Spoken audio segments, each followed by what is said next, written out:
guys, how's it going? Today we are going to be doing some planting. It is a gorgeous day. We have the sunshine and no wind. It's supposed to be close to 70 today, so we are going to soak it in and get some pretty things going. We are going to start off planting the container that Russell is featuring at the moment. We've only got one here by the greenhouse. We used to have two, but we are going to plant that arborvitae, and maybe we could do that today so that we can continue our green screen. You can see we've got some pansies in the back of the gator, which have way more color than they did when we brought them home. Look at that. Look at how gorgeous that is. And this, oh, I love that right there. So, so pretty. We've also got a couple of heavily budded lilacs. These are the Centara Double Blue. And I have a whole bunch of these planted out in the landscape. I think I planted maybe like there's 7 out there. And then we've got a tray of New Look Dusty Miller that we started from seed in our paper pots, and they are looking awesome. They are ready to be outside. Okay, so we're gonna start with this large container. I don't know what diameter it is, but it's pretty good size. I would say that's about, this is 22 inches. 22-inch tray. That's kind of standard. So there you go, 22-inch diameter at the top. We are gonna plant those Centara Double Blues. I'm hoping we can fit both of them in as a centerpiece, just for fun. I've never put a lilac in as a centerpiece, and I thought these are gonna be so gorgeous very soon. And then we can plant them out in the landscape when we get ready to do our summer containers, which is where they're gonna end up anyway. So we may as well enjoy them here, try it out, see how it does. It's kind of like our redbud experiment in the container that we planted up in the brick patio. I think that's gonna be really pretty. I love that container already. So we're gonna see what we can do to get these to fit. And then we are gonna surround it with these, which are left over. There's a couple of 6-packs from a different project, and a few of the lavender shades pansies. So let's get after it. Couple of stats on the Centara Double Blue. They grow 6 to 8 feet tall and wide, so they stay a little smaller than some of your other varieties of lilac out there. Definitely not one that you would want to keep 2 planted really close together in a container. You could do 1 in a container this size and probably have it be happy for a really, really long time. But since I want this to be a little bit more high impact right now, I'm going to try to jam these 2 in the same container, and knowing that in a couple of months I'm just going to pull them out and plant them in the landscape. They won't even really have a chance to root in at all, so it won't hurt them at all. They are a zone 2 through 8, so incredibly winter hardy. And the cool thing about lilacs, for us especially, is that they actually do really well and thrive in high pH soil, so very alkaline soil, which is what we have. They don't show chlorosis, like an iron deficiency issue, which a lot of our things do because of our high pH.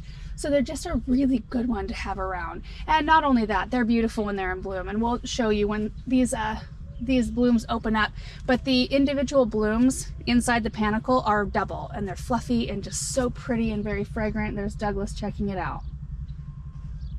Anyway, I think they're fairly rooted in here though. So like manipulating this root ball would be really, really tough without cutting it.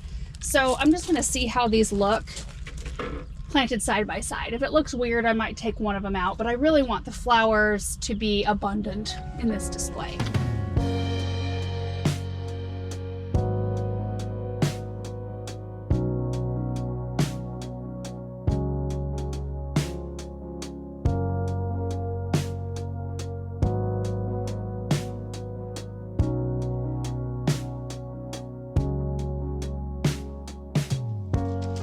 I think it turned out perfect.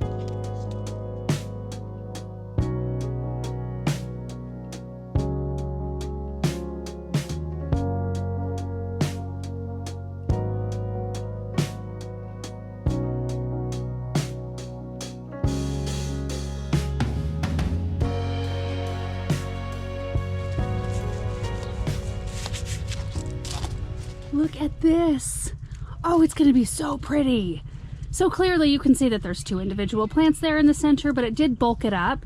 And this one on the right was actually a very pleasing shape, but I just wanted as many blooms as possible because I think that's gonna look so amazing. And then I went every other with the lavender shades and the little yellow violas, and I was able to pop a few yellow violas around the root balls. The little pack plants make it so easy to do that, easier than trying to tuck in a 4-inch. But oh, I'm gonna love this. I cannot wait to see what it does. And you can see this one already has drip run to it, which is connected inside of our greenhouse. You can see the supply line that comes out from underneath the greenhouse, and then it goes actually along the whole front of this because it did feed the other pot on the other side at one time. but at this point it's just going to be feeding this. So I didn't need to put an aqua pot insert in this one because it runs on its own timer all by itself. And you can see that right in here. Here's our hose faucet. This is the one with the timer, and then it's got like the filter and all of the different pieces in order to get it to hook up to our black 1/2-inch supply line right there. Okay, now that that one is done, we can head over for our next project. All right, so we are going to be planting the pink shades pansies along with the Dusty Miller in this area right here. I just want to pack it out. I mean, we walk by this multiple times a day. Last year we had annuals. I think we were doing angelonia, then we had some geraniums and some supertunias along the edge. And it was really pretty. I loved it. And I am ready to see some color in this spot again. I do want to show you these paper pots though, because these Dusty Miller plants have been in here for over 2 months. And there has been the question about like, how long does the paper actually hold up? Do they fall apart? And that sort of thing. So I just want to show you how they come apart. You can see where they sort of separate here between plants. So you just like simply pop them apart. And look at that. The paper is fully intact all the way around. And I love that the roots get a lot of oxygen. You know, this whole tray here is full of air holes, drain holes, which is nice. And I like the fact that this cell is bigger. So I didn't have to up pot these like I do so many of my other seedlings, which I don't mind doing that. I like that activity to do in early spring in the greenhouse, but it's nice when you don't have to do that with everything, you know? So this just gives you a look at how these work. It's just so easy, and then you just pop the whole thing, paper and all, down in the hole. It's so awesome, and we've got 50 of them here, which is great. So I'm just gonna try to do kind of like a checkerboard kind of situation. I think that would be really fun, and it would look really interesting in the end. Checkerboard or like stripes. I don't know. Let's get to work on it. See how it comes out.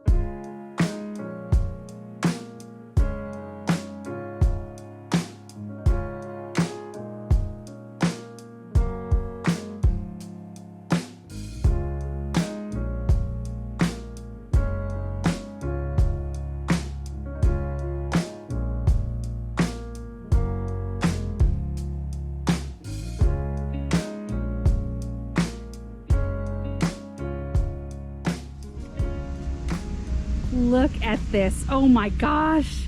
So I started with just a hedge of pansies along the front because those will stay smaller than the Dusty Miller.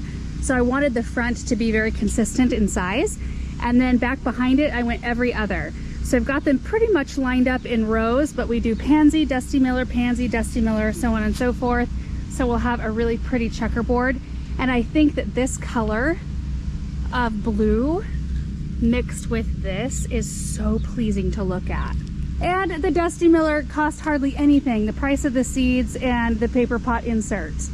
That's so crazy to me. And pansies and violas, of all the annuals you could buy all year round, they are the least expensive, that's for sure. So I'm very excited about this. Now I've got to get the auger and dig a bunch of holes.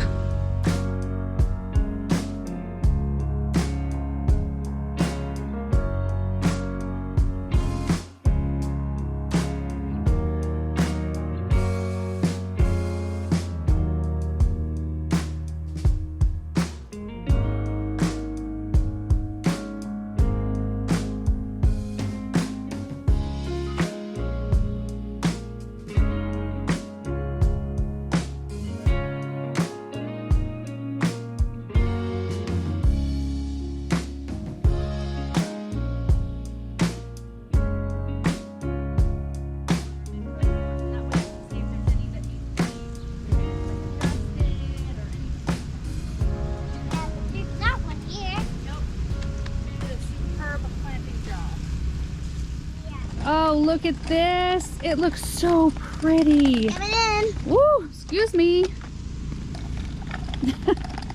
I cannot wait to see this one fill in. It's gonna be so gorgeous. It already speaks to me being so tidy and in rows and organized. I love that. I mean, not everywhere in the garden, but I really love it in spots here and there. Now I've got some more pink pansies, and I was thinking about planting them underneath this planter that we recently put together, but I think instead what I might do is kind of carry on underneath these plants. There's a couple of hostas that will come up, but between our little design here and those, there's going to be some blank space. And I think I would like the pansies to kind of continue on so that it looks like a disappearing kind of idea instead of a block that's scooted forward.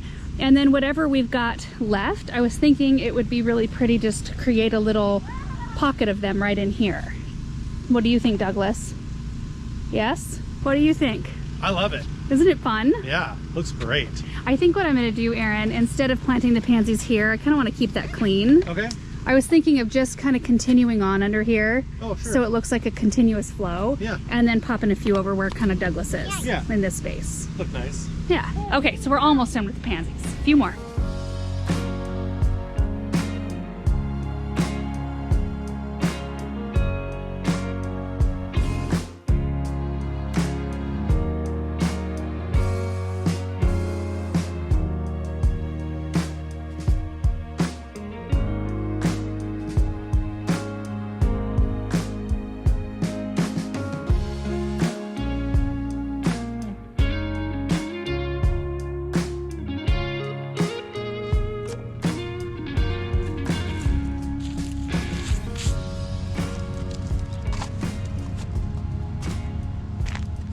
What in the world do you have? A huge frog. It was in the pond. Oh. They spotted him. Oh my gosh. Bud, that is massive. Yeah, hold him. Yeah, here. Look at him. Whoa. He is huge. Yeah. Can I hold him now? Yeah, I'll take a picture of you with him. And there we have it all done. So we've got a little grouping of pansies here, and I've got some beautiful perennials that I think will do really well in this space, like some ferns and I can't remember the name of the other one. Anyway, I kind of want to deck this out with some shade-loving stuff. Maybe some Brunnera in here would be gorgeous. But just a little start with the pansies right there. And then continued back with the pansies in this space. Now there is a hosta right here and a hosta right there. And they're big ones that will come up. So these will kind of disappear underneath the hostas once those start to emerge. We've got a wabi-sabi viburnum right here, which is completely budded up. Such a beauty. I don't know that was a proven winners. I don't know that they have it anymore, but they've got one that's really similar. What's the name of it? Anyway, I love viburnums, especially when you can get small ones like this that can handle a little bit more shade and still be productive. Steady Eddie. So a double file viburnum that grows 4 to 5 feet tall and wide instead of like your Murray's double file viburnum, which we have one right here, right in this space. Now this one will get like 8 to 10 feet tall and wide. And this one's growing like crazy too, but you can see there's a few branches I need to come in here. They look like water sprouts coming up through the center. See that? I want to get rid of those so that we're left with the horizontal kind of spreading branching. I love that. I think this is actually going to be a happier plant because, you know, it's underneath this maple, so it gets pretty good shade in the afternoon, and it used to get shade from the honey locust tree that was here in the morning time. So now it's going to get a lot more sun, and they do need some sun to be productive, and this one wasn't getting quite enough. Unlike this other small one that got kind of dappled sun throughout the day. But this is going to be gorgeous. It already is gorgeous. I love it. I love just seeing some stuff in here. Also the frog that Benjamin just brought over. So Chris from Green Source Landscaping and his crew are here doing the big pond and stream clean out because we had another boom of string algae, which we were completely expecting, because when you add on as much as we did last year, it's like you're not starting all the way over, and it wasn't as bad as last year's algae issue, but it was getting there. And so we'll do the clean out, and then I'm hopeful that it'll look great all the rest of the season like it did last year. But anyway, we are filming that. I just wanted to kind of stay out of their way because it's quite a crew over there doing their work. Anyway, yeah, it's just a very productive, fun, busy day today. And while we were doing this, after Aaron helped dig a bunch of holes, which is so helpful, he went and got the tractor with the auger, and we've got some Wichita blue junipers and hawthorns I picked up last fall that I would really like to get in the ground. And then I think we will tackle that arborvitae by the greenhouse. So I've got to do a little swap and get some different tools and the plants. All right, we've got the water tank, we've got our trees. So this is what we are going to be planting today, the thornless cockspur hawthorn. And they're a really pretty tree. They grow about 25 feet tall by 25 feet wide, and they are hardy down to zone 4. I'll show you a closer picture of the tag when we get them down. And then we have the 3 Wichita blue junipers, which they only get about 6 feet wide. And I can't remember, is it like 15 to 20 feet tall? Something like that. More of an accent evergreen. Oh, I love that. Samantha put together some arrangements from plants she found growing on the greenhouse floor. Those look great, baby. What are you gonna do with them? I'll just put them like by the dirt line or something. Okay, sounds good.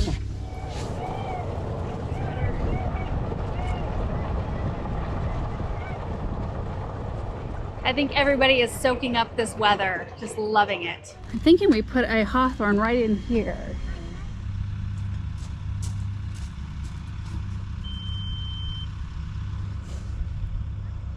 Tending to her plants.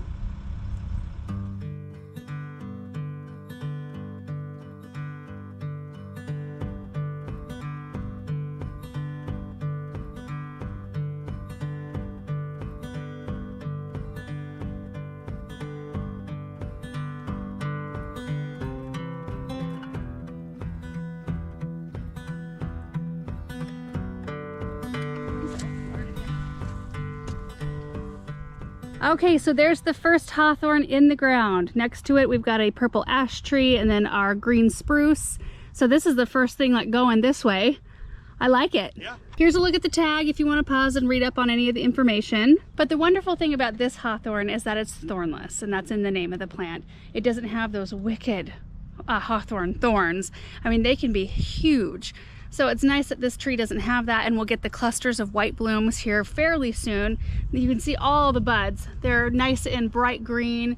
And then those blooms are followed by usually about half-inch size berries that are so pretty, and they're persistent. So they hang on, usually providing food for wildlife, for birds during the winter. Anyway, so persistent berries hang on until new growth pushes them out in the spring, but it's usually not a problem because they're usually gobbled up by the time that would happen. Did you find any obsidians? Not yet?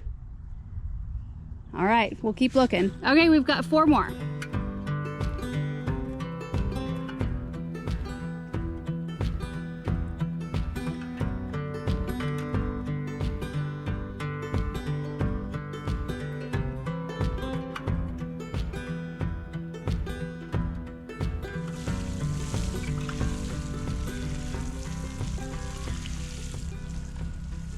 There's hawthorn number 2. In the same vicinity, we have our little clump of birch trees. There's 5 of them there. Tons of room to plant more things back behind. We've got one of the new blue spruces, and then the next thing down the way is the strawberry moon chatalpa. The only thing we have left is to tuck in these last 3 junipers. All right, first one we are gonna tuck in right here between a green spruce and a green pine. I think having something icy blue would be really pretty right here. Hopefully he can get to it okay. He might have to turn around. Okay, so I think we might be tucking it a little bit further back, so we're just gonna dig the hole with a shovel.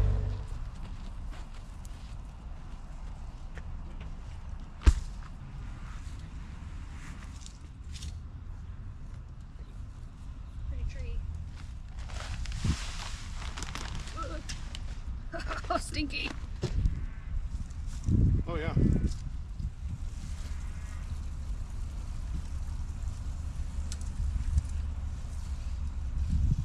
Great.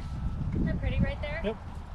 Nice to have some blue over here too. Yeah. All right, there it is. It looks so good back there. I was initially thinking of putting it here, and then Aaron suggested that we pop it back, which is so much better because we do want to put in some larger shrubs. So big ones. Yeah, good idea. So it will provide the same block right in here, and I'm just going to show you from this angle because I don't want to show the back of our neighbor's house, but it will grow 15 feet tall by 6 feet wide, and we've already got an advantage for height because it is at the very tippy top of the berm, which gives us an extra, what, like 6 feet probably height in the end. So that's perfect, and it is a zone 3 through 7.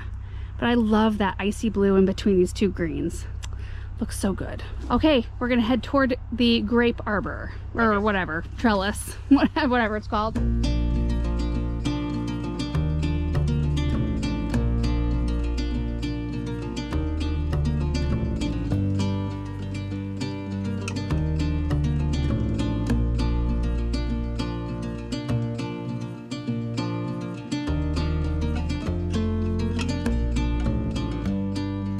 This hole, you guys, Something else. it is something else. It's like we're chipping away. Aaron's having to do most of it because I can hardly make a dent. It's really handy to have a drip tube in the way too, isn't it? Why did we dig it right here? I don't know. I actually know. This is where we had the blue spruce that died, and no wonder it died. So we're gonna amend the drip to this one and barely give it any because it's not gonna need very much. Yeah. Because I think it's just gonna hold it in that location. It'll be pretty though. Yeah.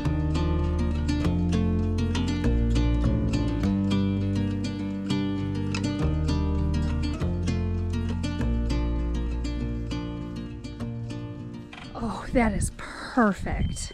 So you can see the new birch that we planted just the other day, the Wichita Blue, the Weeping Alaskan Cedar. We have a black lace elderberry right back in here next to it, to the right of it. And the Arctic Fire Yellow Dogwood in front of that blue is just stunning. I love it so much. Oh, and then we've got a President Lincoln lilac right here, which is just loaded with buds. Look at this thing. It's gonna be gorgeous. And it's nice that it stays narrow, so it'll fit in there just beautifully with everything else. We've got another juniper right next to it as well. This one's called Gin Fizz. And I absolutely love this variety. It's grown a ton since we planted it. And I only watered it in just a tiny bit, and we'll put very little drip to that tree now that we know exactly what that hole is like. All right, we've got one more to get in the ground.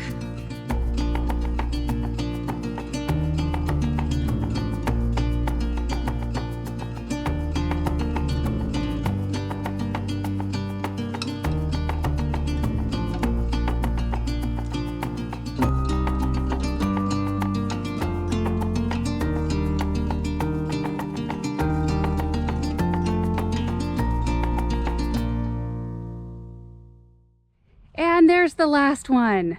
In between a hornbeam that stays very columnar, like 10 feet wide, and a leyland cypress that, I don't know if you guys remember, but the spring after we planted these, we thought we had lost both of them. So there's one here, and there's one down the way. They had kind of a brown cast to them, and they looked really dry, and we thought, oh my goodness, as soon as the heat comes, they're gonna just bite it. But they didn't, and they came back beautifully, which I'm thankful for because they've got such a beautiful shape.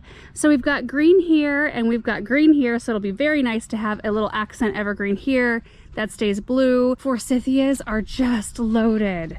These are the ones that we had in the containers last spring. So I planted them when they looked much like this, but way smaller, and they weren't even in bloom yet when we put them in, and I just ringed them with pansies, which this is the sweetest thing. Some of the pansies hung on with this one.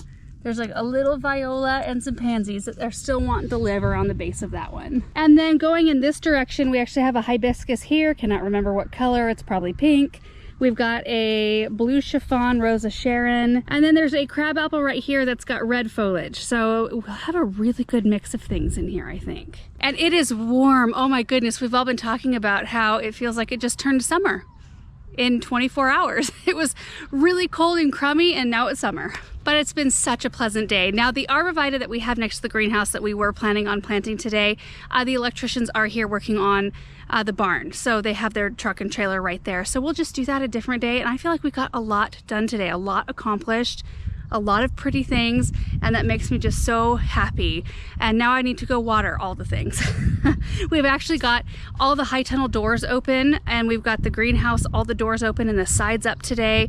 All the Hartley doors and windows are open. It's just wonderful. So anyway, I hope you guys enjoyed this video. I hope you're having a great day, and I really hope that all of you are enjoying weather like this.